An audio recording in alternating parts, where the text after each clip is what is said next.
Continuar nossos estudos no livro de Josué. Estamos estudando o livro de Josué e continuaremos em Josué capítulo 7.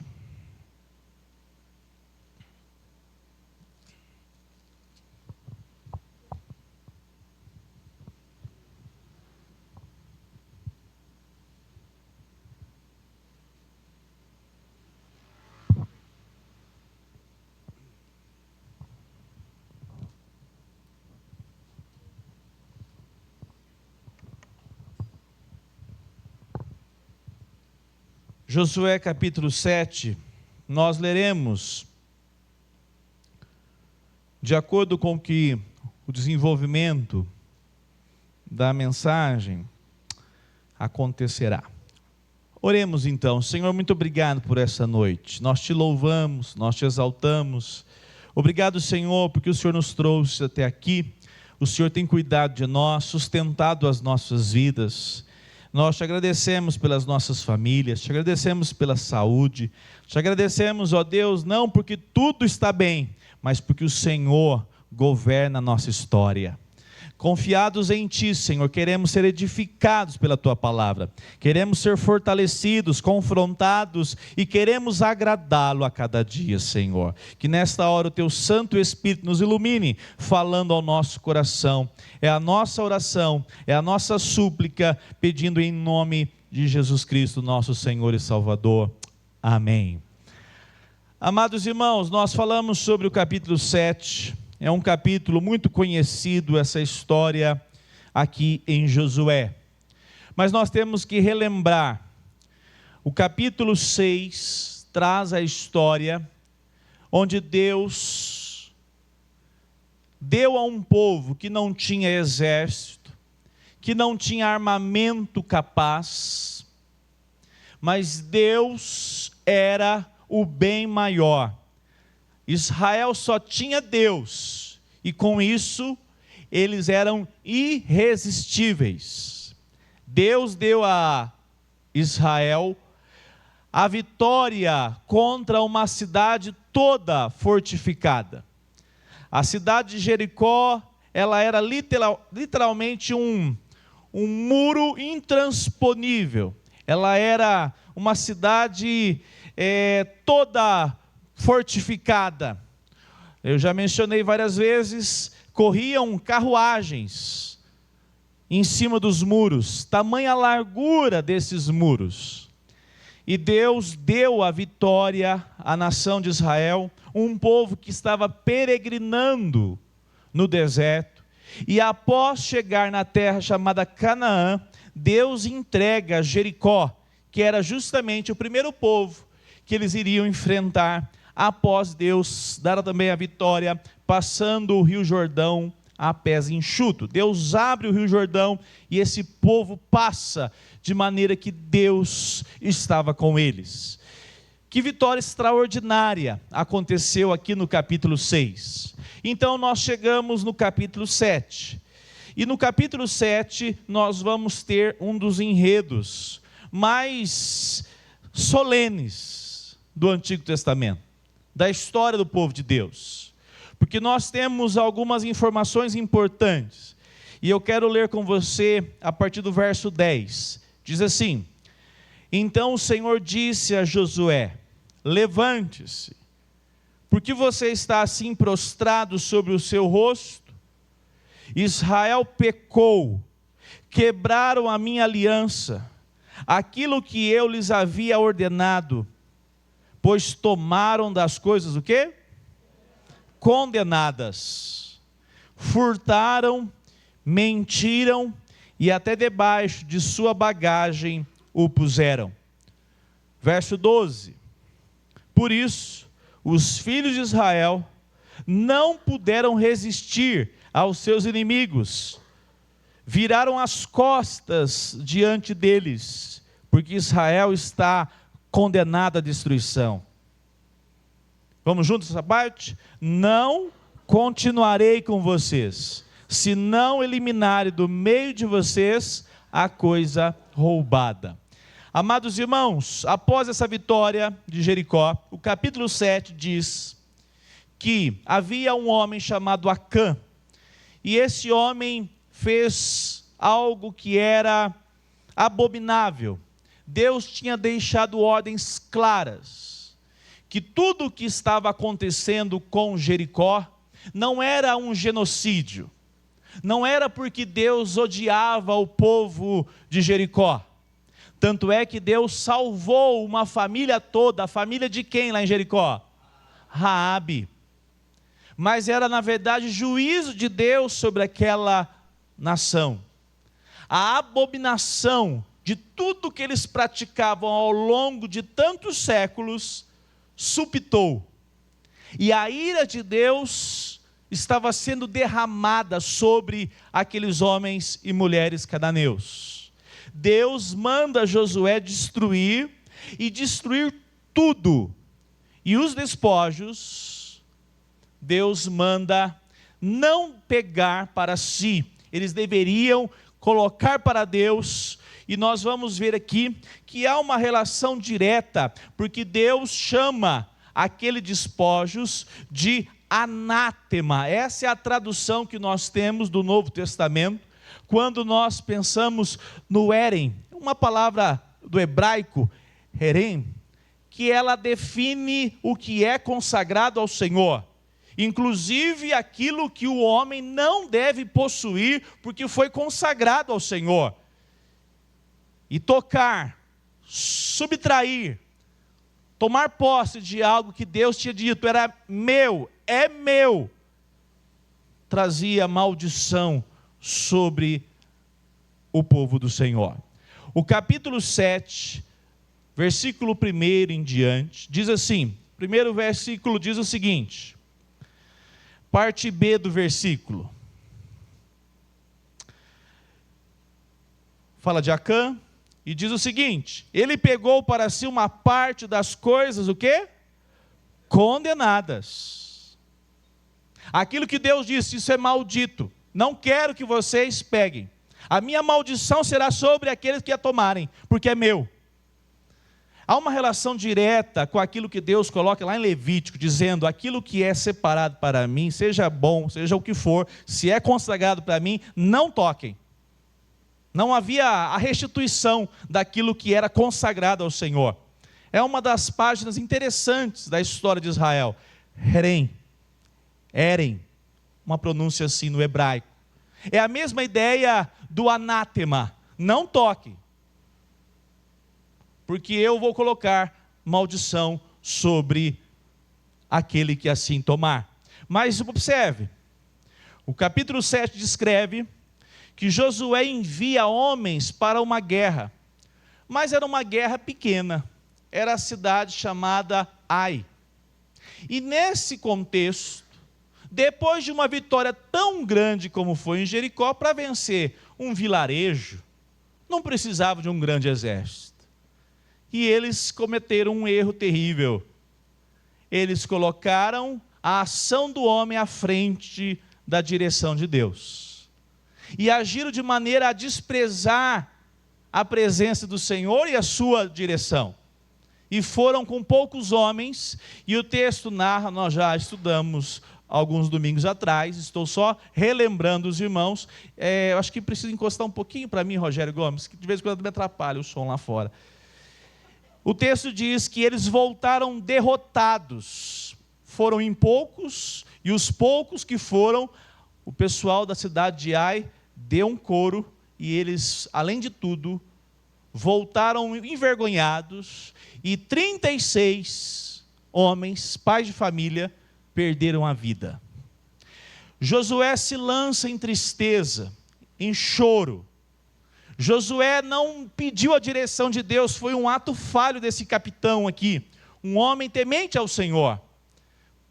Mas o texto diz algo importante para nós hoje. Diz que Josué se colocou numa condição. E aqui nós vamos aprender algo importante. Nessa noite quero destacar então o seguinte tema: a presença de Deus, a seriedade do pecado e a necessidade da graça. Observe, amados irmãos, o versículo agora 7. nós temos uma oração, verso 7, e Josué disse: ah, Senhor Deus, porque fizeste esse povo passar o Jordão para nos entregar nas mãos dos amorreus, para sermos destruídos. Notem que Josué, após essa trágica constatação, uma derrota para um povo que eles nunca imaginaram que um vilarejo conseguiria vencê-los, e houve vergonha. Josué se coloca então numa condição, e eu quero destacar justamente esse primeiro ponto. Por meio da oração, veio, ainda que tardio, mas veio a direção de Deus para aquilo que estava acontecendo. Notem que Josué se coloca a orar, porque ele está angustiado e totalmente frustrado. Ele cita algo que você pode talvez passar despercebido, mas acompanhe comigo a leitura. No verso 9. Quando os cananeus e todos os moradores da terra ouvirem isto, nos cercarão e nos apanharão, apagarão o nosso nome da face da terra. E então, que farás ao teu grande nome? Olha a oração de Josué. Você pode criticar Josué, que ele cochilou, que ele deu entrou no modo stand-by, mas você não pode dizer uma coisa: Josué conhece um caminho, o caminho da oração. Porque Josué vai orar e ora da melhor maneira que um servo de Deus tem que orar. Ele diz: Senhor, nós ficamos envergonhados. Os cananeus estão dando risada. Ganhou de Jericó e perdeu a batalha em Ai. Que vergonha, que derrota. Viraram piada. Mas Josué, na sua angústia, ele diz assim: Senhor, mas o que está em jogo não é somente a nossa história, a nossa vergonha, é o teu nome. O teu nome foi enlameado, Senhor. O que está acontecendo? Olha que interessante. É uma das coisas que nós devemos aprender a orar. Talvez, se nós colocarmos o nome do Senhor para ser glorificado em algum projeto nosso, nós vamos discernir se o projeto é para a glória de Deus ou só para nós. Porque não tem jeito do nome dele ser glorificado e ser só um projeto nosso. Mas se o nome dele for glorificado em algo que vai ser bom, você pode orar: Senhor, o teu nome vai ser glorificado. Ou casar, ter muitos filhos, formar uma família para a glória do Senhor. Você está falando amém, Flávio, porque você está casado, né? Um solteiro, amém. Senhor, se o Senhor me der, é para a honra e glória do teu nome. Teu nome seja adorado, exaltado, que eu não me distancie do Senhor jamais. Argumentos. Josué se importa em orar dizendo que o teu nome seja glorificado. E olha só o que aconteceu. Versículo agora 10. Então o Senhor disse a Josué: levante-se. Quem já ouviu aqui na igreja muitas vezes que nós devemos orar? Quem já ouviu aqui na igreja que nós temos momentos para parar de orar? É o que o texto está dizendo. O texto está dizendo que Deus viu Josué e disse: Josué, já deu. Já entendi, você está triste, você está preocupado com a minha glória. Maravilhoso isso, Josué. Mas a palavra oração, ela é um verbo, né? A relação no sentido de orar, ela manifesta um verbo, é a ação. A orar não é só contemplação. É uma relação direta entre nós invocarmos o nome do Senhor e agirmos. A oração, quando nós oramos, nos apresentamos, mas é necessário ação. Todo tipo de oração que não sai para a prática, ela é vazia. Josué está orando dizendo: Senhor, o que aconteceu? Mas notem, Josué agora ouve do Senhor: levante-se, Josué, levante-se. A oração de Josué é agora respondida pelo Senhor para dizer: não é apenas um sentimento, senti vontade de orar, orei, agora está tudo bem. Josué orou e agora vamos consertar o que está errado. Todo cristão é chamado a ser uma pessoa de oração. E o que é ser uma pessoa de oração? É que fica meditando o tempo todo? Sim e não. A oração, ela envolve orarmos e dizermos ao Senhor: o que eu preciso fazer para corrigir isso então? Deixa eu consertar isso aqui, tomar uma atitude. Quem já dobrou o joelho, levantou e falou: estou com vontade de perdoar? Ixi, vocês não são casados não, hein? Só os casados aqui, com temor, dobrou o joelho, orou, e você: vou falar com maneira amorosa com ela. Só lá na sua casa, Alessandra? Dobrou o joelho, orou, e falou assim: eu vou conversar com ele, porque eu que sou o crente da história. Se isso acontece, é porque de fato você orou a Deus. Se você orou, eu orei aqui, e nada aconteceu, você não fez uma oração. Talvez você fez uma tentativa de justificação diante de Deus. A oração chama o coração do crente a sair da oração para um ato concreto. É o que aconteceu aqui. Deus foi misericordioso com Josué. Levante, Josué. Já que você me buscou, já que você se reconheceu que somente eu posso dar a você a revelação do que está acontecendo, eu vou te direcionar. Então, uma palavra importante para nós: nós devemos orar constantemente, o tempo todo. Orar na nossa mente, orar no nosso coração, dirigindo, separar momentos a sós com o Senhor. Mas a oração sempre aponta para uma ação concreta. O que faremos com aquela situação? O que o Espírito Santo nos trouxe direção para dizer: isso aqui está errado na minha vida, eu falei, não devia ter falado. O que você age após orar é em conformidade com a direção que Deus te deu. Isso revela se você estava realmente em oração. Então Josué ouve a voz do Senhor. Há uma frase famosa que foi atribuída a ele, mas eu não tenho certeza se é Calvino: a oração não existe para informar Deus sobre as nossas necessidades. Você não precisa informar Deus.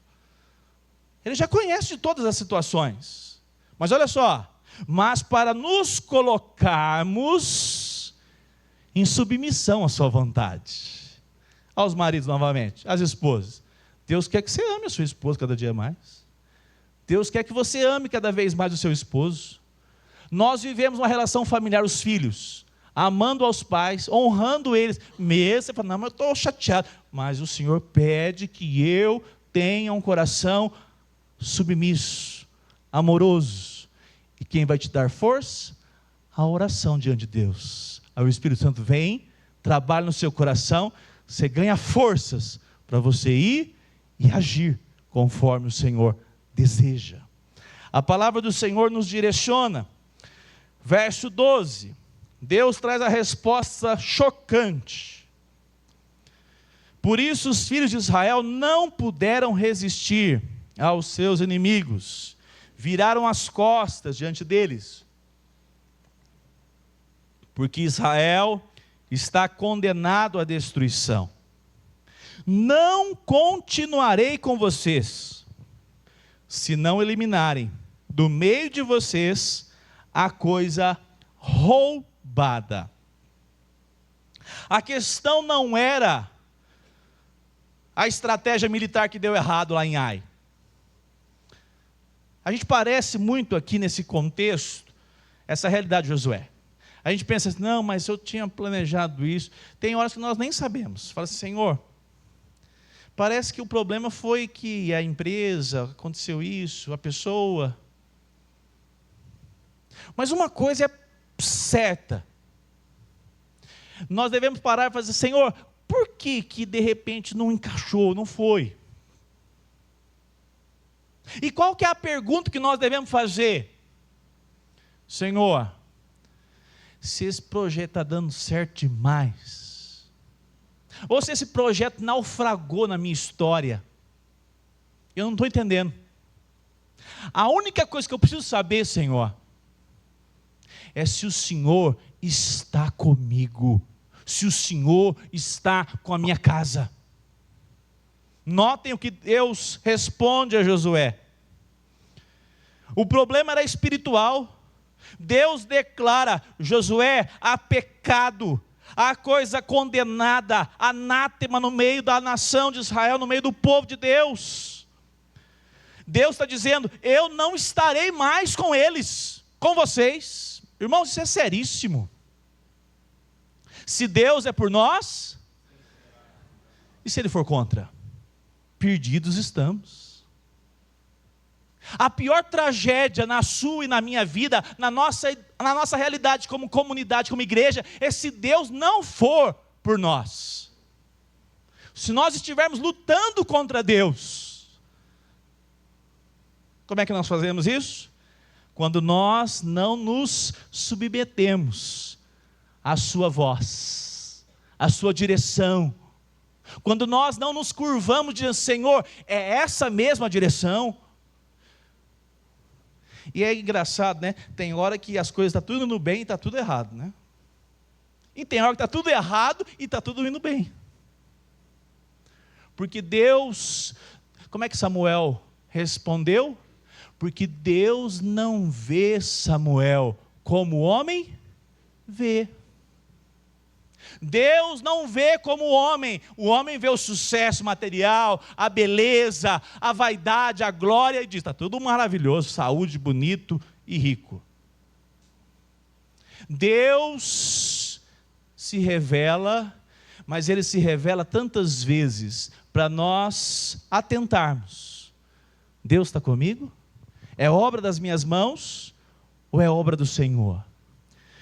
Caminhando, lá em Êxodo 33, não precisa abrir, Deus disse para Moisés: ó Moisés, é o seguinte, eu estou aborrecido com esse povo, faz o seguinte, eu não vou deixar pelo caminho, mas eu vou mandar quem à frente? Um anjo vai à frente, combinado? O que Moisés fez?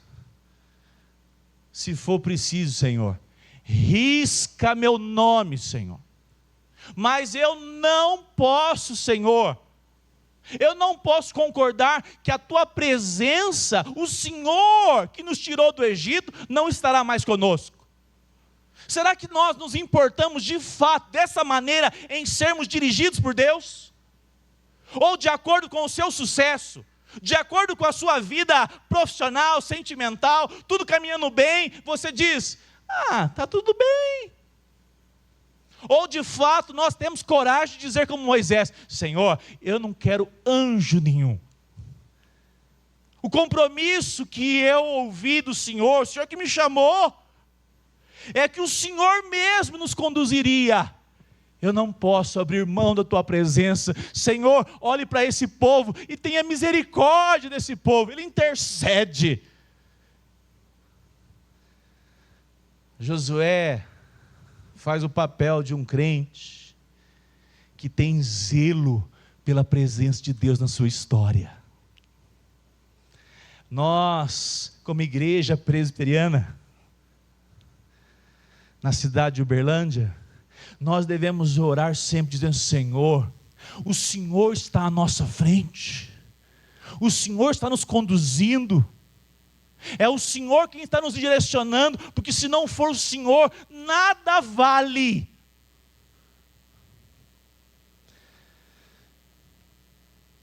A palavra do Senhor diz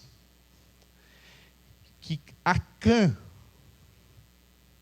cometeu um erro, um pecado gravíssimo. Mas perceba que Deus em nenhum momento trata do pecado de Acã como se fosse somente de Acã. Por quê? É interessante isso. Biblicamente você entende isso quando você olha para Gênesis. Por causa de pecado, de quantas pessoas que nós fomos amaldiçoados no pecado? Um ser humano. Ali para ajudar ainda foi 2. E toda a raça humana foi arruinada no pecado. Por meio de outro ser humano, 100% homem e 100% Deus, nós fomos justificados. Essa representação, ela é plural porque ela é uma aliança com um povo. O pecado de Acã é um pecado que afeta toda a sua família e toda a nação. Deus não olha para a igreja presbiteriana semear e vê indivíduos apenas. Deus olha para a nossa casa e não vê apenas uma pessoa. Ele vê famílias. Ele vê a igreja. O pecado de Acã é um pecado terrível, porque esse homem que era pai, ele afetou toda a sua família. Homens, o seu pecado tem poder de arruinar toda a sua família. O pecado de uma mulher pode arruinar toda a sua casa. O pecado de um homem que se declara crente, cristão, de uma mulher que se diz cristã, pode afetar toda a igreja. É isso que o texto está apontando. Deus sempre tratou com aliança. E a aliança nunca foi com o indivíduo, foi com o povo. Deus disse para Abraão, o homem já era idoso, não tinha filhos, e disse assim: farei de você pai de uma grande nação. E não se referia somente aos judeus, mas também nós que somos o Israel de Deus. A nossa relação diante desse Deus que ouve a nossa oração, um Deus que está atento ao nosso clamor, é observarmos, amados irmãos, por meio da oração, qual é a direção de Deus para a nossa vida e para a nossa casa e para a nossa igreja.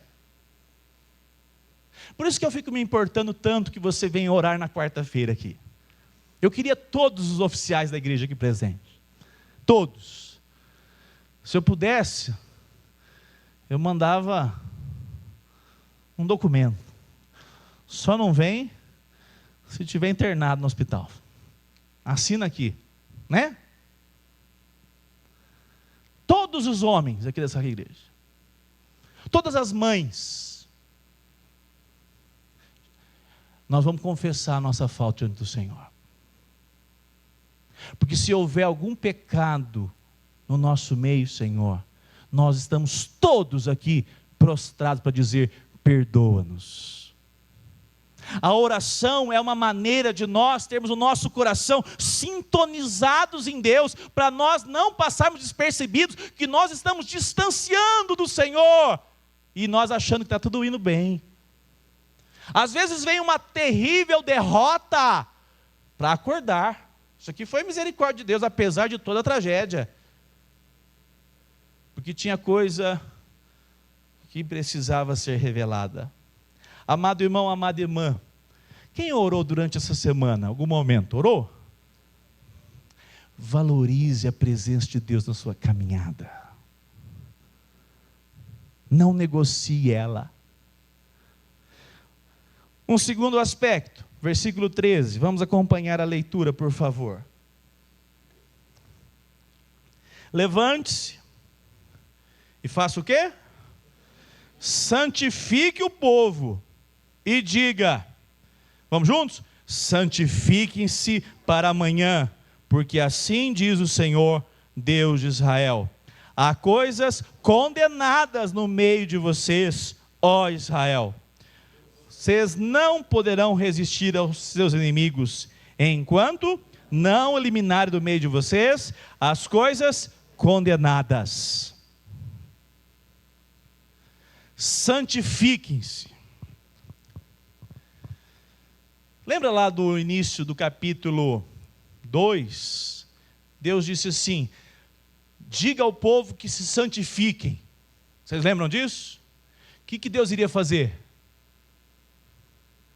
Abriu o rio caudaloso diante dos olhos deles. Você já pensou como é que eles se prepararam? Os mais crentes, louvado seja Deus, que dia que vai ser amanhã, ainda falta 2 dias. Deus vai fazer alguma coisa extraordinária aqui. Ele mandou santificar. Como é que nós fazemos quando a gente está animado? Santificar para Deus. Deus há de me abençoar nesse projeto. O Felipe, então, a Júlia há de casar comigo. Você santifica animado. Quem quer casar, né? Senhor, estou de jejum 3 semanas. Esperando a bênção. E santificação para Deus visitar se tem alguma coisa errada na nossa vida. Parece que a gente não tem a mesma disposição. Parece que a gente pode passar despercebido achando assim, não, mas isso é normal, Deus pode perscrutar.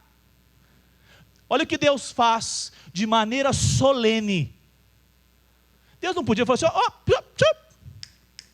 você aí de terno. Não, do lado, você mesmo. Acã.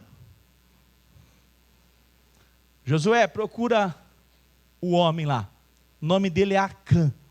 Deus podia ter dado um nome já específico? Podia ou não podia? Podia. Mas o que Deus está fazendo no meio do seu povo?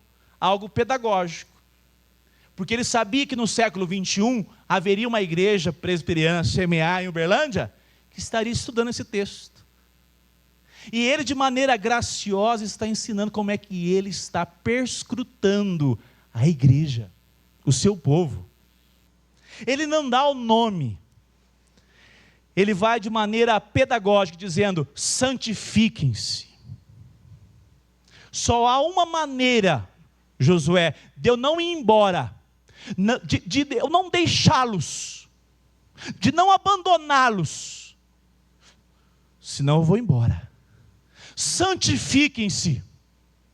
E notem, amados irmãos, Deus de maneira poderosa. Verso 13: não poderei estar com vocês enquanto não eliminarem do meio de vocês aquilo que é anátema. A única maneira, amados irmãos, de agradarmos a Deus verdadeiramente é se há no nosso coração arrependimento genuíno. Diz amém. Fora disso é conversa fiada. Fora disso é religiosidade vazia. O arrependimento, ele é necessário para que nós nos acheguemos dizendo: Senhor, eu estou desejoso, eu estou ansioso para que o Senhor limpe meu coração, que o Senhor me consagre a Ti. Arrependimento, uma vida de santidade, dizendo: Senhor, eu não quero viver de qualquer maneira. Me dê sabedoria para livrar daquelas conversas, daquele grupo, daquela situação. Você tem preocupação em agradar ao Senhor. Não é apenas um ritual que você sai de um culto e aí começa a semana totalmente rompida com o culto que você prestou. É tudo conectado, é o culto racional, é aquilo que você faz aqui e que tem lógica, como é que você vive durante a semana, da mesma maneira. Preocupado em agradar ao Senhor, porque o que mais importa na sua vida é a presença dEle com você. Nós estamos orando pela Adomilson. Eu fiquei feliz em saber que a Adomilson está confiada no Senhor. Mas se você tivesse um diagnóstico hoje, todo contrário à sua vontade, que ninguém quer, você poderia dizer: uma coisa eu sei que a presença do Senhor é comigo. Foi isso que aconteceu lá, Anísia, a visita? Foi algo gostoso de ver no semblante de uma serva de Deus? A maior bênção que você pode ter é saber que Deus está com você, você está caminhando no centro da vontade dEle. Essa é a maior dádiva. E o que você precisa saber para que Ele continue, que Ele esteja com você? Uma vida de quebrantamento. Davi tentou ficar calado com o seu pecado. Mas cada vez que ele ficava calado, o seu pecado era manifesto. E ele ficou com uma osteoporose. Os seus ossos começaram a se secar. Ele começou a perceber sequidão não só no corpo, mas na alma. Porque ele tinha que confessar o seu pecado. A santificação é nós nos importarmos diariamente que nós vivemos uma batalha diária. A frase famosa de John Owen: mate o pecado. Silvinho, responde aí. Não, ele está com dificuldades para vir para a igreja. Você tem dificuldade para vir para a igreja? Tem um carro? Diz amém. Bênção de Deus. Vamos orar para Deus preparar logo o carro. Não cabe 3. São tantas coisas banais que a gente não reconhece graça de Deus. Alguém que me disse hoje, ele não me contou não. O Uber é uma dificuldade para 3 pessoas, aqui no Uberlândia não pode colocar a pessoa na frente. É uma frescura, né? E alguém que quer vir na igreja, não fica em casa porque ele, sabe, tem preguiça de ir na igreja, não.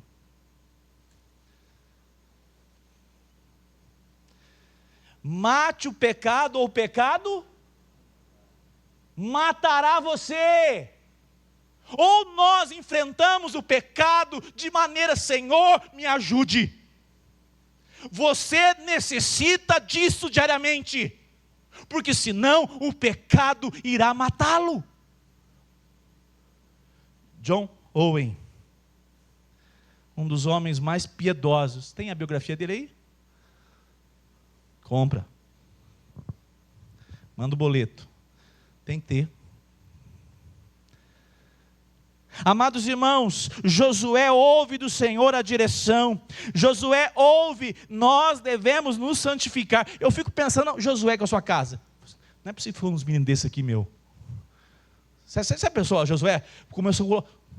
Vem cá, ô Joãozinho, fulano, ciclano. Vocês estavam lá na batalha. Vocês viram alguma coisa lá? Vocês viram alguma coisa? Deus mandou santificar e vai falar conosco. Mas não foi só. Olha só o que aconteceu. Deus pede para Josué, vamos continuar a leitura. Capítulo 7, verso 14. Pela manhã,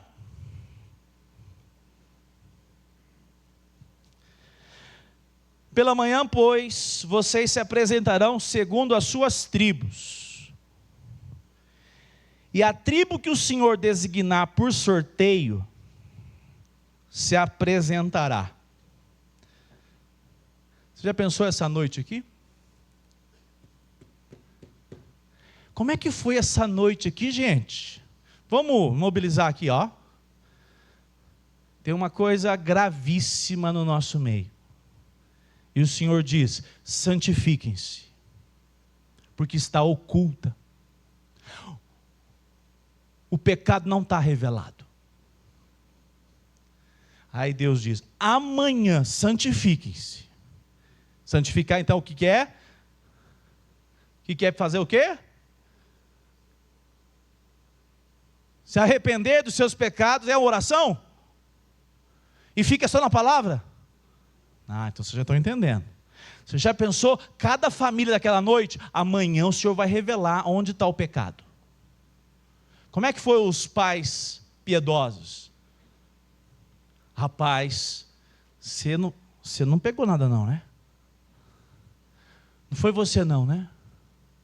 E as famílias mais tementes ao Senhor dobraram os joelhos e começaram a chorar diante do Senhor: tem misericórdia da minha casa, Senhor!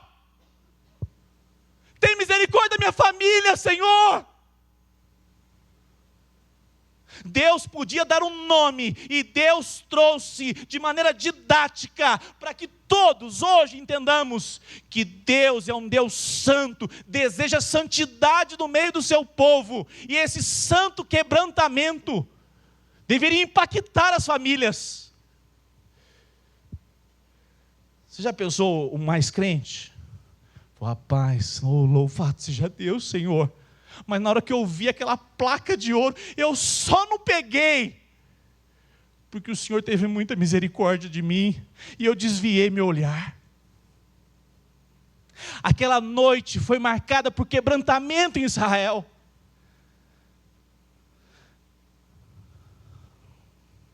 O pecado, ele é perigoso. O pecado, muitas vezes, ele traz com que a pessoa ache assim, não, ninguém está vendo, ninguém sabe, ninguém descobrirá. Mas aqui em Acã, no texto de Acã, nós podemos ver claramente que o pecado secreto não existe. Deus vê em secreto. O pecado sempre tenta seguir esse caminho. E qual é o caminho? Observe o versículo 21. 7:21.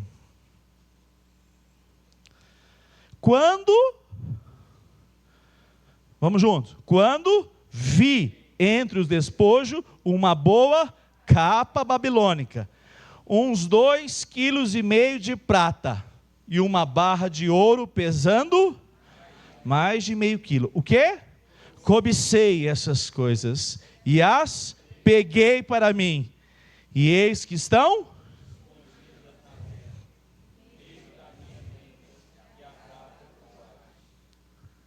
Vê se você lembra alguma coisa. Vi, cobicei, peguei, escondi.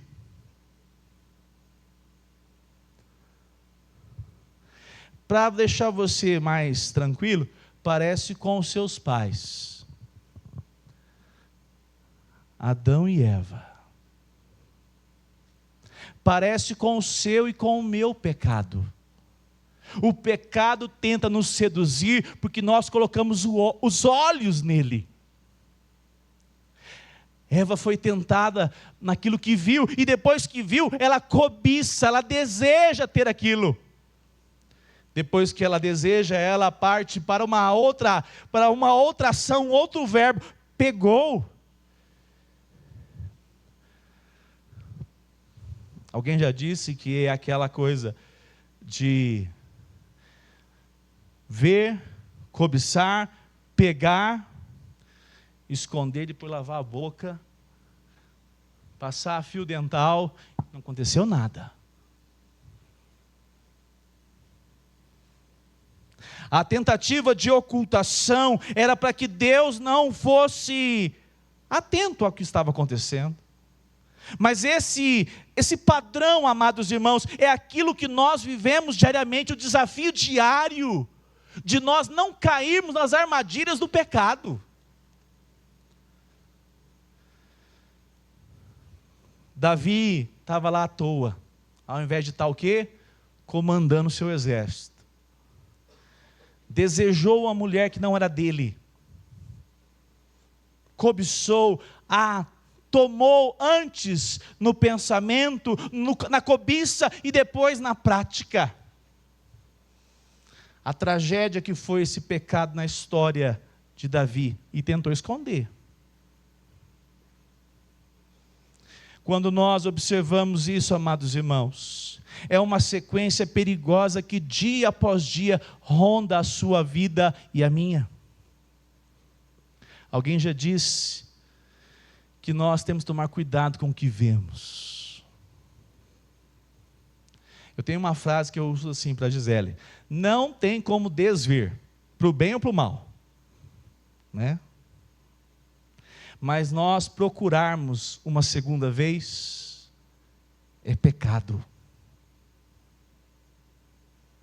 Onde nós colocamos os nossos olhos, e nós somos convidados a permanecer com os nossos olhos, sabendo nós que aquilo é pecaminoso, não pense que você é tão intransponível. Paulo diz: aquele que está de pé, pensa que está de pé Cuidado para que não caia. O pecado de Acã nos aponta esse enredo traiçoeiro do pecado. Ele colocou os olhos, ele começou tolerando de maneira que aquela cobiça tomou conta do seu coração, alimentou um desejo e aquilo persistiu. Talvez você esteja enfrentando esse tipo de situações. Rompa com isso. Não corra o risco de dizer, não, mas nunca aconteceu nada demais. Saiba de uma coisa, ninguém é pego, ninguém cai de uma hora para outra. Começa com pequenas, o quê? Concessões. E a coisa vai se avolumando. Mas ninguém sabe, ninguém está vendo, ninguém descobriu. Uma das coisas mais perigosas que nós temos aqui, amados irmãos, é que esse nosso Deus é um Deus misericordioso. A história de Acã reforça o princípio da aliança. A obediência traz bênção, mas a desobediência, ela produz maldição.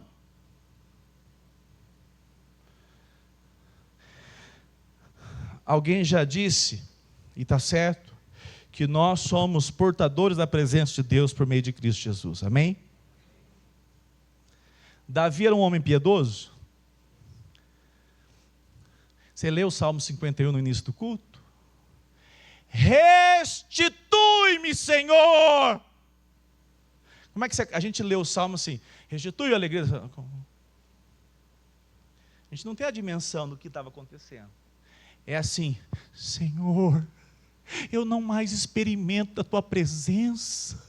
Eu estou oco, Senhor, parece que eu estou oco. O Senhor já não fala mais comigo, eu não ouço a tua voz. Restitui-me, Senhor, a alegria de pertencer ao Senhor. O pecado é tão traiçoeiro que ele rouba você da presença do Senhor e você nem nota. Quando você vai ver, você já está algemado, trancafiado. A palavra do Senhor diz, Hebreus 12, 29, o nosso Deus é fogo consumidor. Tem uma outra palavra para você. Quem gosta de apanhar do pai?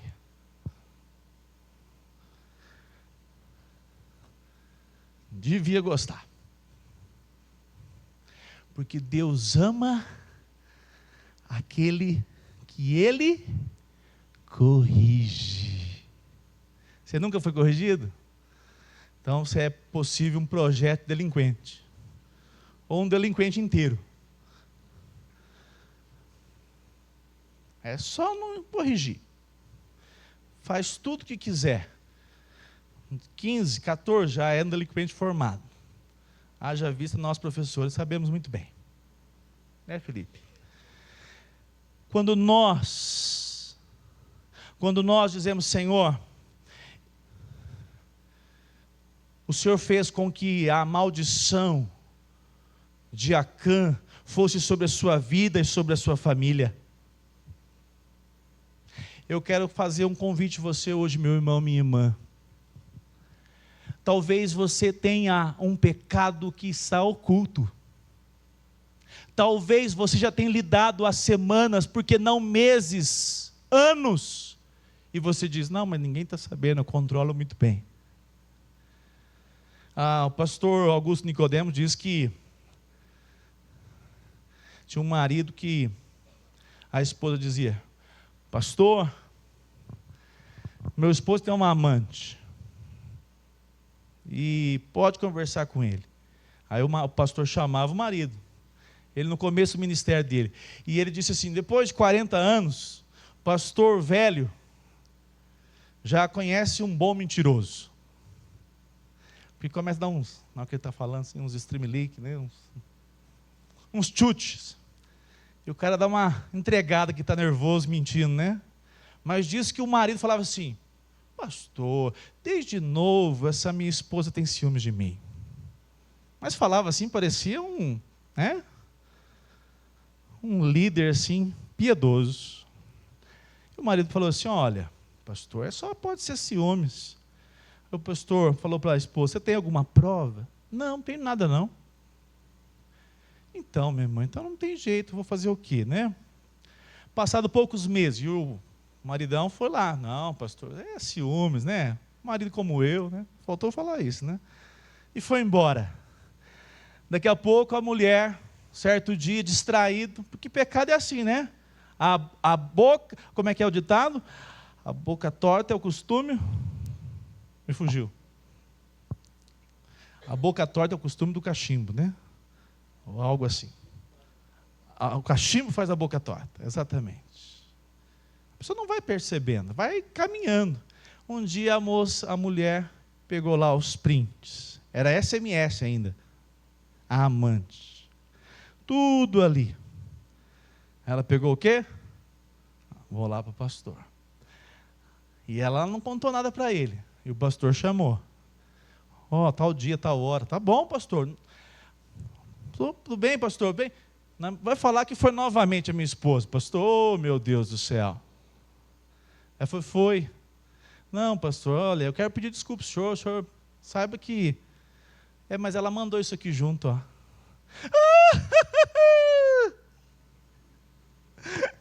Eu sou tão falho, pastor.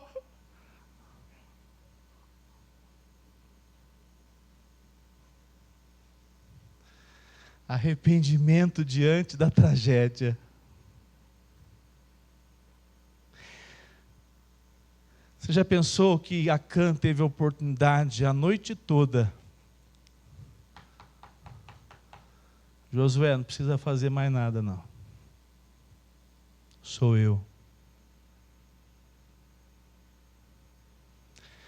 O senhor não precisa nem gastar tempo em reunir as famílias. Sou eu.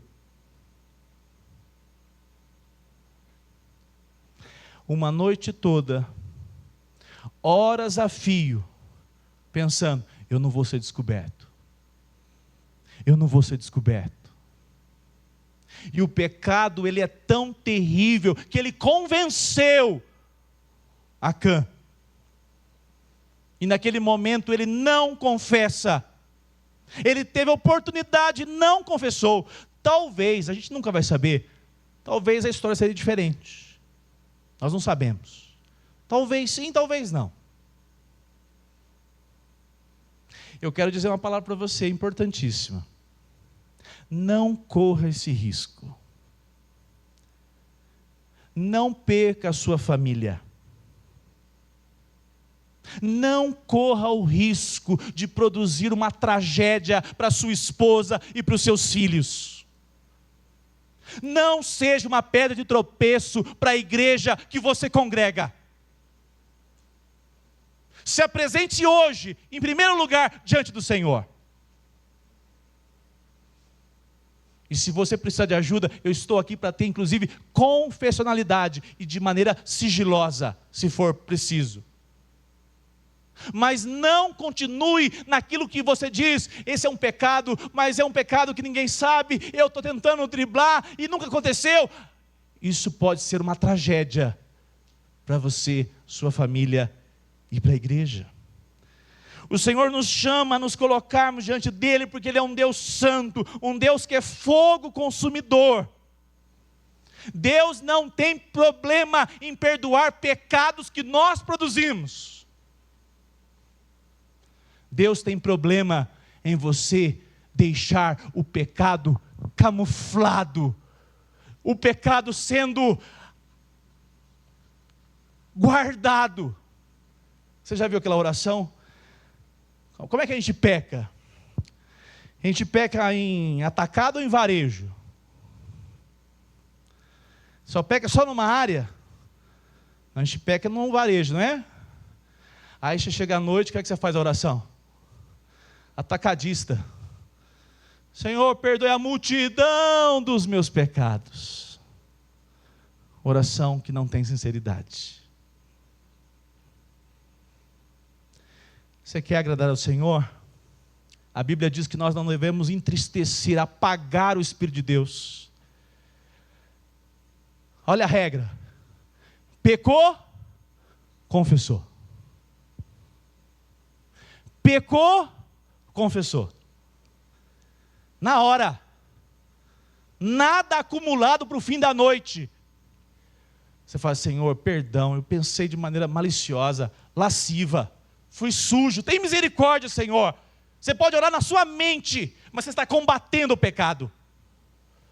Senhor, eu cobicei, eu pensei mal, eu julguei essa pessoa. Senhor, me perdoe, me ajude a ter um coração como o Senhor tem. Isso vai impedir que você, no final da noite, dê de ombros para a santidade de Deus. Para que à noite você não passe assim de maneira, Deus ele perdoa tudo assim, de qualquer maneira. Saiba que um pecado levou Jesus Cristo à cruz do Calvário. Ele levou todos os nossos pecados. E por causa de um ele iria. Isso é muito sério.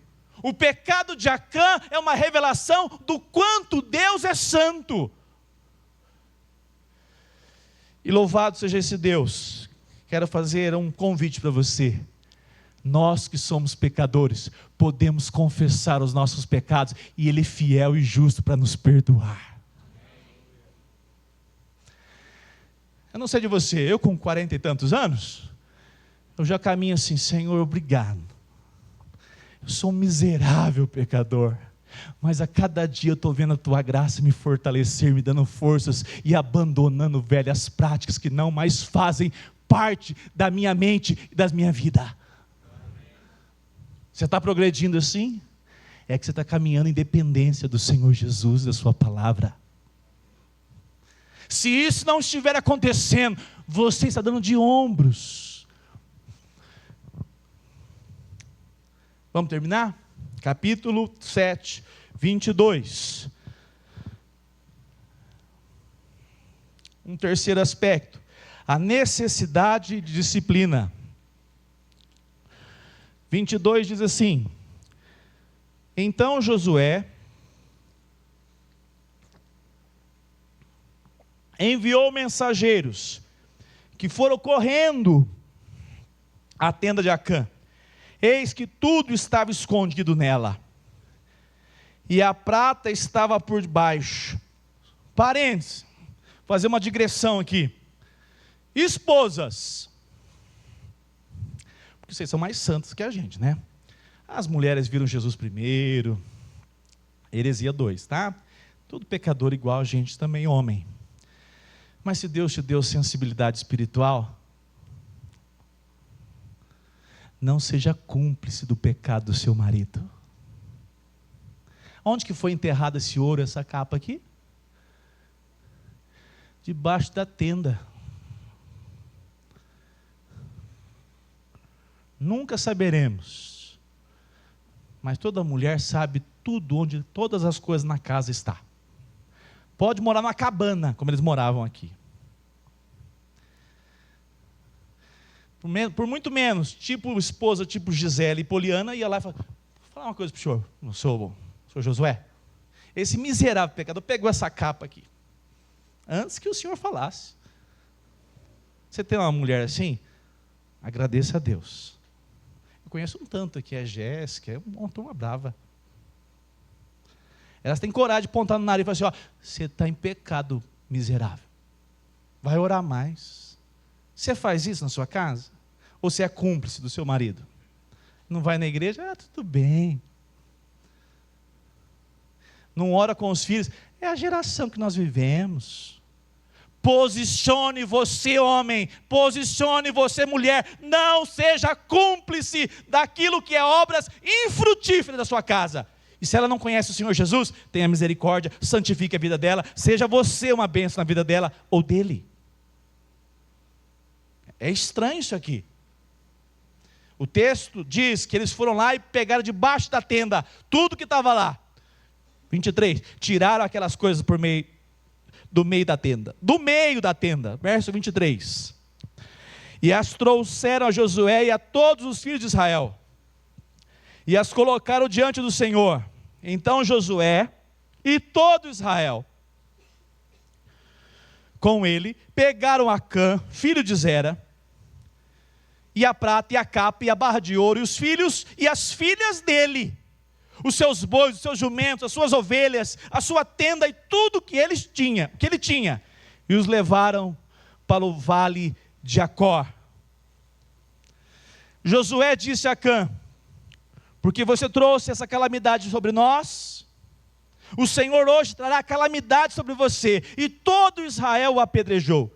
E depois de apedrejá-los, ainda os queimou, e levaram sobre ele um montão de pedras, que permanece até o dia de hoje. Vamos juntos nessa parte, 28, 26. Assim o Senhor apagou o furor, por aquele lugar se chama Vale de Acor até o dia de hoje. Vale da maldição. Observe o versículo 1.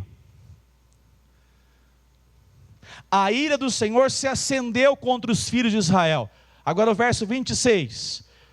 Assim o Senhor apagou o furor da sua ira. Olha só, Deus estava irado, e Ele apagou a sua ira, fazendo justiça sobre aquela família.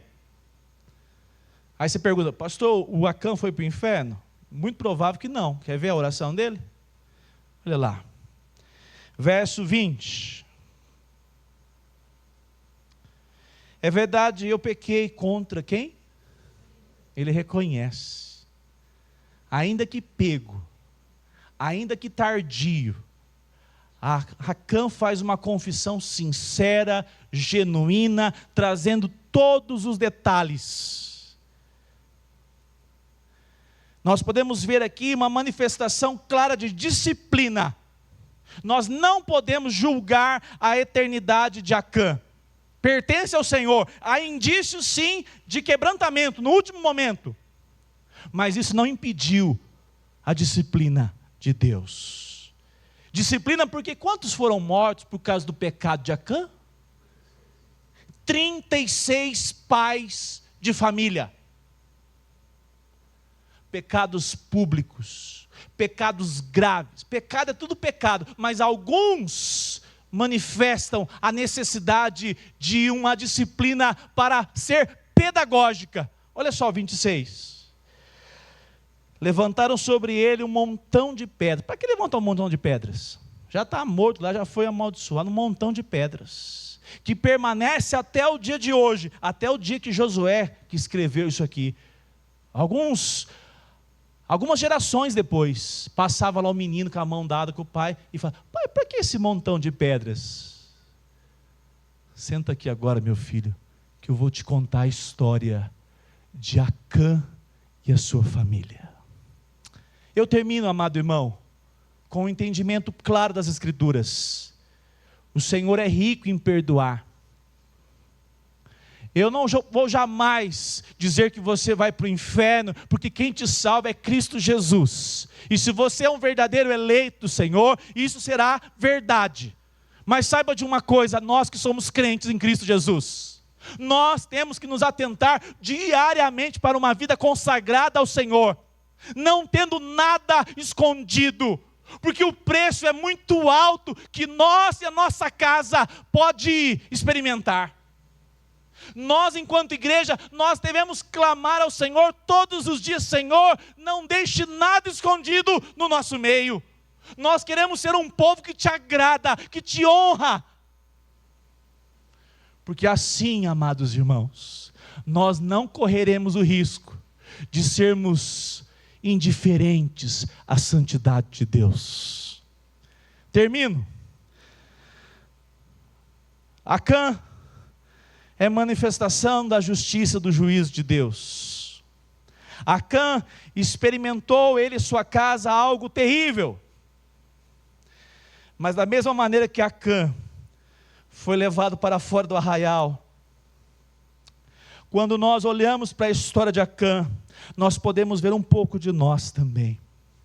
E para que você saiba o quanto esse Deus é gracioso, misericordioso, para que você não fosse condenado eternamente por causa dos seus pecados e dos meus, Jesus Cristo, o próprio Deus encarnado, assumiu a forma humana e foi levado para fora de Israel, para fora do arraial, e foi pendurado numa cruz, por todos os seus, por todos os nossos, por todos os pecados da sua igreja amada e adornada.